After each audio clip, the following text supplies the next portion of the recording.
FSI French, Unit 21, Part 6. Exercice 6. Instructeur. Est-il facile d'obtenir des places pour un spectacle? Premier étudiant. Oui, c'est facile. Deuxième étudiant. Qu'est-ce qui est facile? Premier étudiant. Il est facile d'obtenir des places pour un spectacle.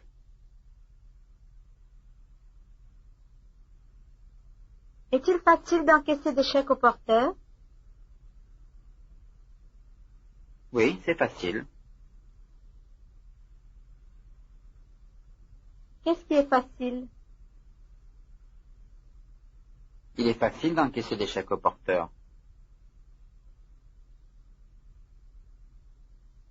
Se peut-il que vous soyez nommé en Afrique cette année? Oui, ça se peut. Qu'est-ce qui se peut? Il se peut que je sois nommé en Afrique. Est-il difficile d'encaisser un chèque nominatif quand on n'a pas de compte courant? Oui, c'est difficile.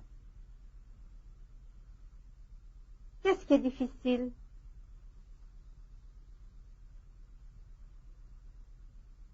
Il est difficile d'encaisser un chèque nominatif quand on n'a pas de compte courant.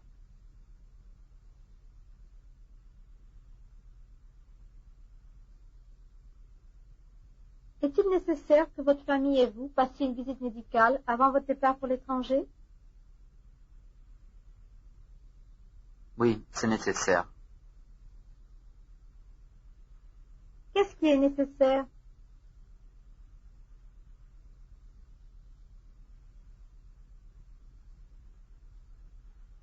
Il est nécessaire que ma famille et moi passions une visite médicale avant notre départ pour l'étranger.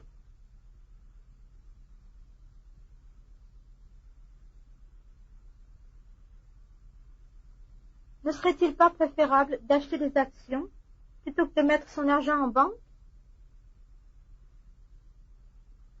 Si, ce serait préférable. Qu'est-ce qui serait préférable?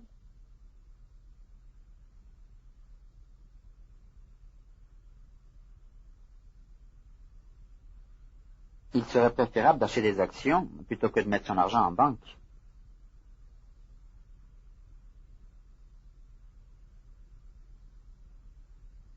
Ne vaudrait-il pas mieux que vous investissiez vos capitaux en immobilier? Si, ça vaudrait mieux.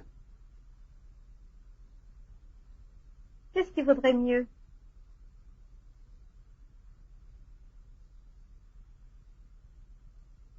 Il vaudrait mieux que j'investisse mes capitaux en immobilier.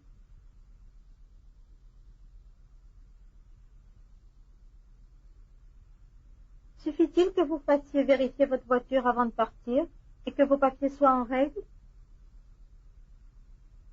Oui, ça suffit. Qu'est-ce qui suffit?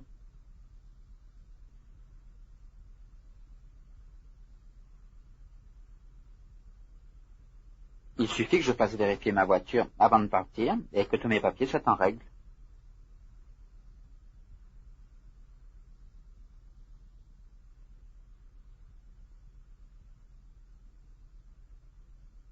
Lorsque vous achetez quelque chose d'assez cher, vous est-il impossible de payer comptant?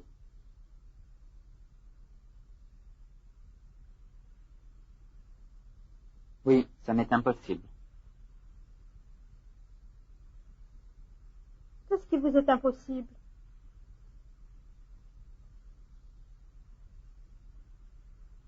Il m'est impossible de payer comptant lorsque j'achète quelque chose d'assez cher.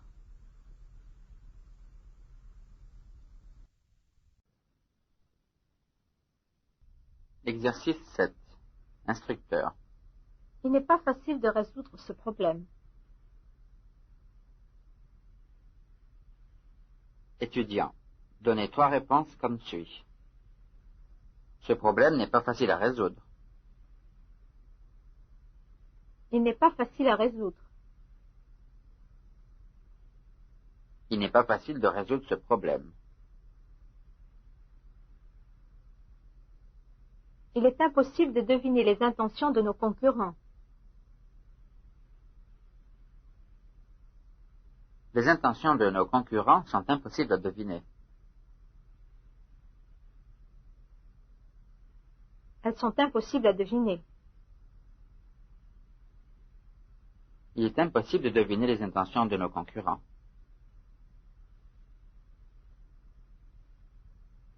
Il est difficile de dire la vérité. La vérité est difficile à dire. Elle est difficile à dire. Il est difficile de dire la vérité.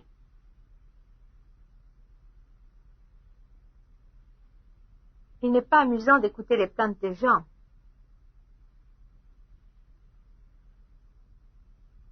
Les plaintes des gens ne sont pas amusantes à écouter.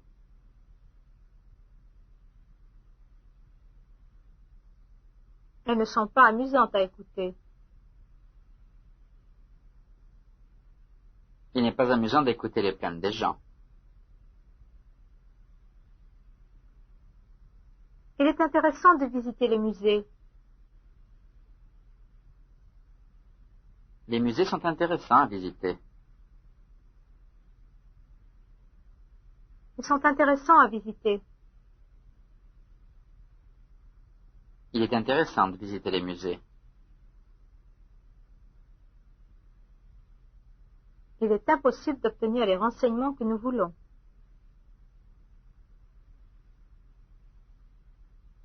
Les renseignements que nous voulons sont impossibles à obtenir. Ils sont impossibles à obtenir. Il est impossible d'obtenir les renseignements que nous voulons.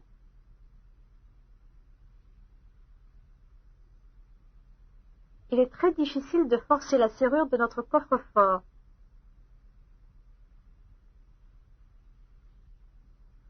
La serrure de notre coffre-fort est très difficile à forcer.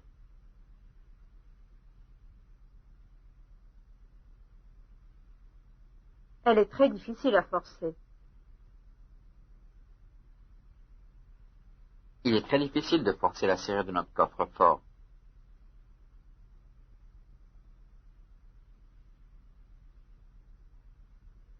Il est facile d'imaginer le reste de ce qui s'est passé.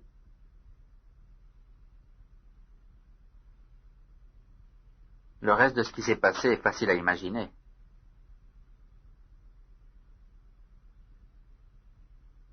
Il est facile à imaginer. Il est facile d'imaginer le reste de ce qui s'est passé.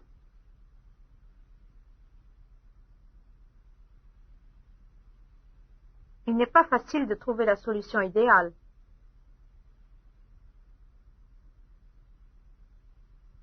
La solution idéale n'est pas facile à trouver. Elle n'est pas facile à trouver. Il n'est pas facile de trouver la solution idéale.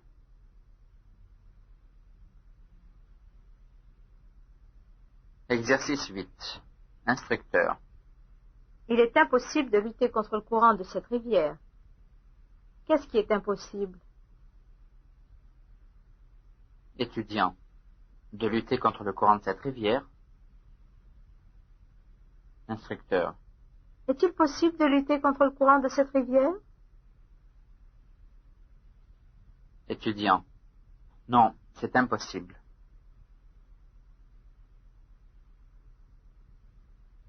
Il est dangereux de se fier à n'importe qui. Qu'est-ce qui est dangereux? De se fier à n'importe qui. Est-il prudent de se fier à n'importe qui? Non, c'est dangereux. Il est très agréable de voyager par avion. Qu'est-ce qui est agréable? De voyager par avion. Est-il désagréable de voyager par avion? Non, c'est très agréable.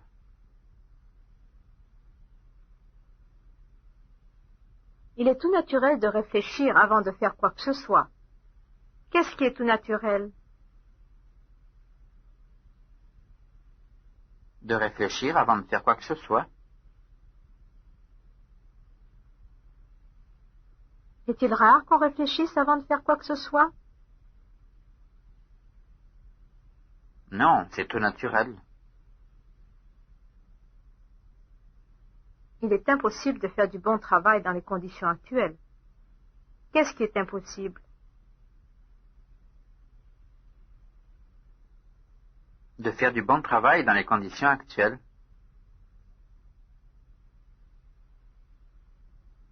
Est-il facile de faire du bon travail dans les conditions actuelles? Non, c'est impossible. Il est extrêmement difficile de se garer dans les rues de ce quartier. Qu'est-ce qui est difficile? De se garer dans les rues de ce quartier. Est-il facile de se garer dans les rues de ce quartier? Non, c'est extrêmement difficile. Que l'on soit en hiver ou en été, il n'est pas sain de dormir les fenêtres fermées. Qu'est-ce qui n'est pas sain? De dormir les fenêtres fermées. Est-il préférable de dormir les fenêtres fermées l'hiver? Non, que ce soit l'hiver ou l'été, ce n'est pas sain.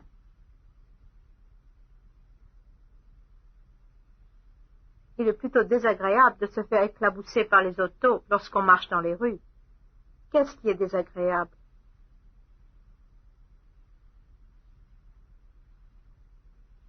De se faire éclabousser par les autos lorsqu'on marche dans les rues. Est-il agréable d'être dans la rue quand il pleut? Non, c'est plutôt désagréable. Il est difficile de soutenir une politique en laquelle on n'a pas confiance. Qu'est-ce qui est difficile?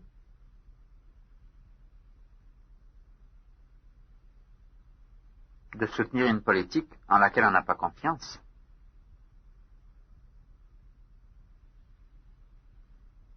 Est-il raisonnable de soutenir une politique en laquelle on n'a pas confiance? Non, c'est difficile. Il est injuste de profiter du malheur des autres. Qu'est-ce qui est injuste? De profiter du malheur des autres. Est-il juste de profiter du malheur des autres? Non, c'est injuste. Il est préférable d'avoir une idée précise de ce qu'on veut faire. Qu'est-ce qui est préférable? D'avoir une idée précise de ce qu'on veut faire. Faut-il absolument avoir une idée précise de ce qu'on veut faire?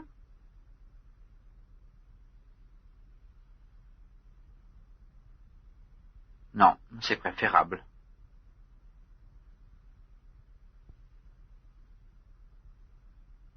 Exercice 9. Instructeur. Il est dangereux de conduire sans frein. Étudiant. Ce qui est dangereux, c'est de conduire sans frein. Il est imprudent de conduire à toute vitesse sans bonne visibilité. Ce qui est imprudent, c'est de conduire à toute vitesse sans bonne visibilité.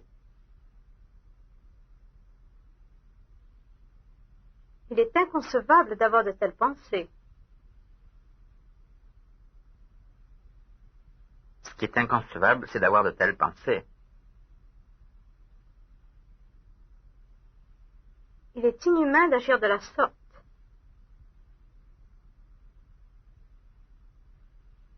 Ce qui est inhumain, c'est d'agir de la sorte. Il est malheureux d'être obligé de vivre ainsi. Ce Ce qui est malheureux, c'est d'être obligé de vivre ainsi. Il est très important d'aimer son travail. Ce qui est très important, c'est d'aimer son travail.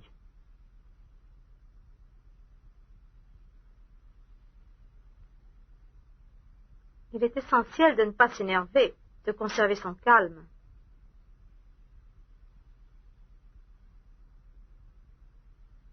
Ce qui est essentiel, c'est de ne pas s'énerver, de conserver son calme.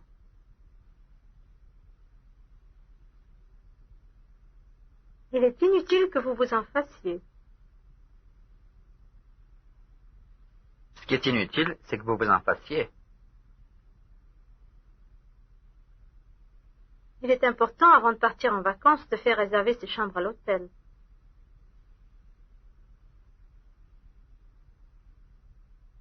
Ce qui est important, c'est de faire réserver ses chambres à l'hôtel avant de partir en vacances.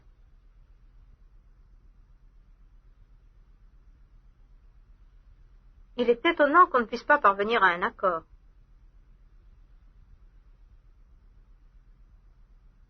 Ce qui est étonnant, c'est qu'on ne puisse pas parvenir à un accord.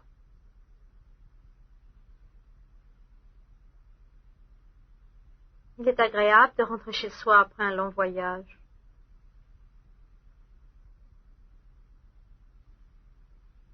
Ce qui est agréable, c'est de rentrer chez soi après un long voyage.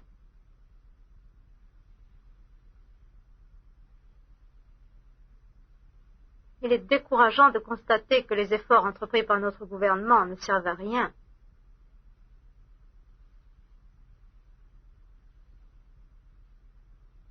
Ce qui est décourageant, c'est de constater que les efforts entrepris par notre gouvernement ne servent à rien.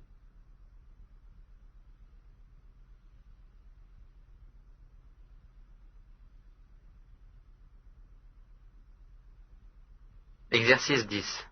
Répondez aux questions. Monsieur Durand et Monsieur Santerre sont les deux pharmaciens du village. Monsieur Durand a la pharmacie du coin, Monsieur Santerre celle d'en face. Qui sont Monsieur Durand et Monsieur Lelong? Ce sont les pharmaciens du village. Lequel est Monsieur Durand? C'est celui qui a la pharmacie du coin. Lequel est Monsieur Lelong? C'est celui qui a la pharmacie d'en face. Quelle est leur profession? Ils sont pharmaciens. Monsieur Verteuil et Monsieur Leroy sont deux employés de banque. Monsieur Verteuil est assis à droite de l'entrée. Monsieur Leroy est à gauche. Qui sont Monsieur Verteuil et Monsieur Leroy? Ce sont des employés de banque. Lequel est Monsieur Verteuil? C'est celui qui est assis à droite de l'entrée. Quelle est sa profession? Il est employé de banque. Pierre et Roger sont deux étudiants. Pierre porte un pullover vert et Roger des lunettes noires.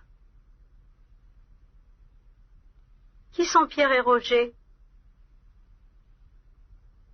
Ce sont des étudiants. Lequel est Pierre? C'est celui qui porte un pullover vert. Lequel est Roger? C'est celui qui porte des lunettes noires. Que font-ils? Ils sont étudiants. Monsieur Larue et Monsieur Morin sont deux hommes d'affaires. Monsieur Larue est en train de parler à sa secrétaire. Monsieur Morin est au téléphone. Qui sont Monsieur Morin et Monsieur Larue?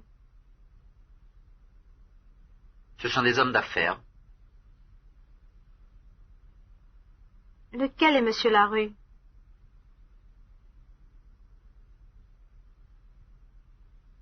C'est celui qui est en train de parler à sa secrétaire. Lequel est Monsieur Morin? C'est celui qui est au téléphone. Quelle est leur profession? Ils sont hommes d'affaires. M. Smith et M. Jones sont deux diplomates américains à l'ambassade des États-Unis à Paris. M. Smith est conseiller politique. M. Jones s'occupe des affaires consulaires. Qui sont Monsieur Smith et Monsieur Jones? Ce sont des diplomates américains. Lequel est Monsieur Smith? C'est le conseiller politique. Lequel est Monsieur Jones? C'est celui qui s'occupe des affaires consulaires. Quelle est leur profession? Ils sont diplomates. Jacques et Pierre sont deux étudiants. Ils sont au bord de la mer. Jacques aime passer ses journées à la plage. Pierre préfère faire de la voile. Qui sont Jacques et Pierre? Ce sont des étudiants. Lequel est Jacques?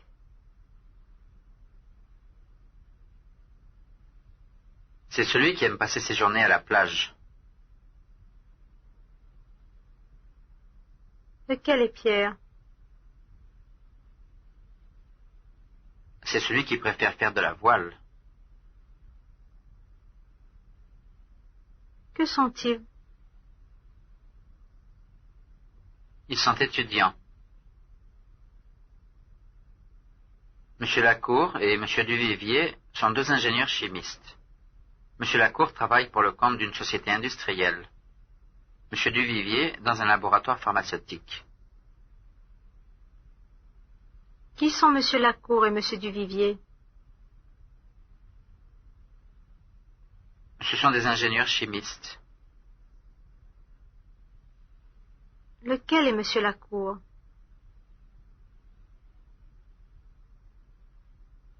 C'est celui qui travaille pour une société industrielle. Lequel est Monsieur Duvivier? C'est celui qui travaille pour un laboratoire pharmaceutique.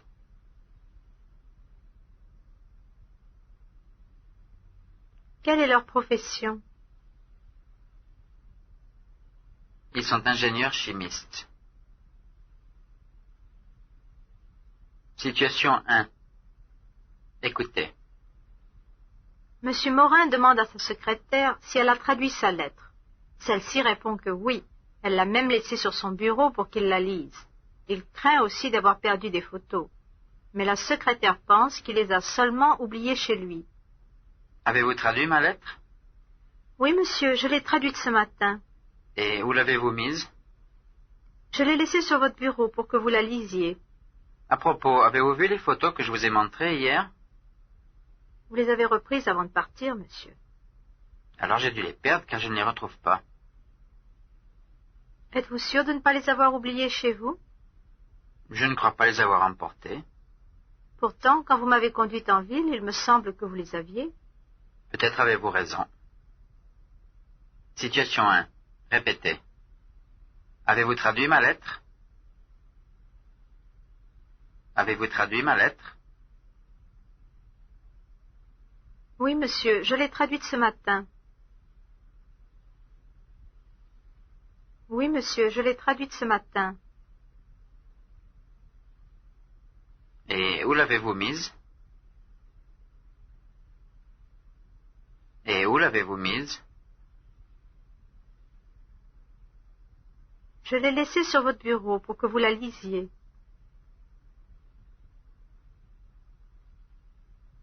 Je l'ai laissée sur votre bureau pour que vous la lisiez. À propos, avez-vous vu les photos que je vous ai montrées hier?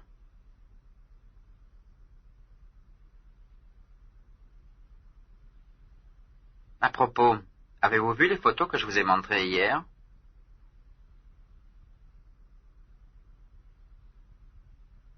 Vous les avez reprises avant de partir, monsieur. Vous les avez reprises avant de partir, monsieur. Alors, j'ai dû les perdre car je ne les retrouve pas.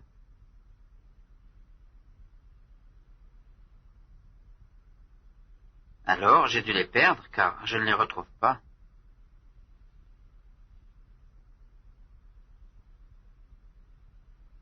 Êtes-vous sûr de ne pas les avoir oubliés chez vous?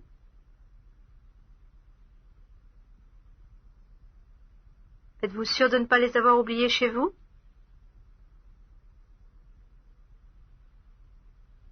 Je ne crois pas les avoir emportés.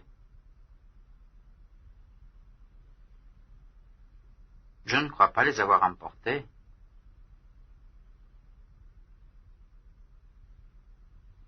Pourtant, quand vous m'avez conduite en ville, il me semble que vous les aviez.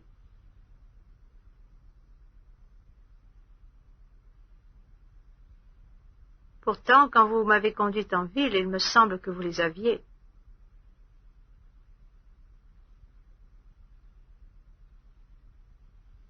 Peut-être avez-vous raison. Peut-être avez-vous raison. Situation 1. Participez. Vous êtes Monsieur Morin. Commencez.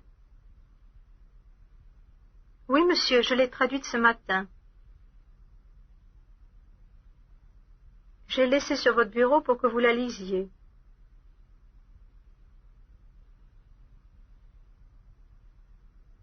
Vous les avez reprises avant de partir, monsieur.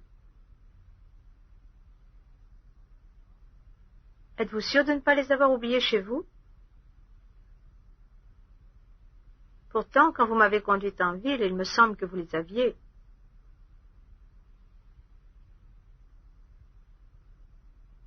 Maintenant, vous êtes la secrétaire. Avez-vous traduit ma lettre?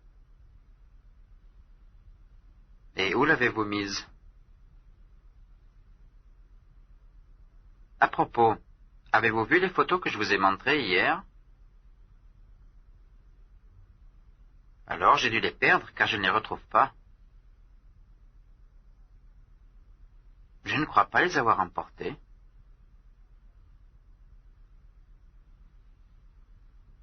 Peut-être avez-vous raison.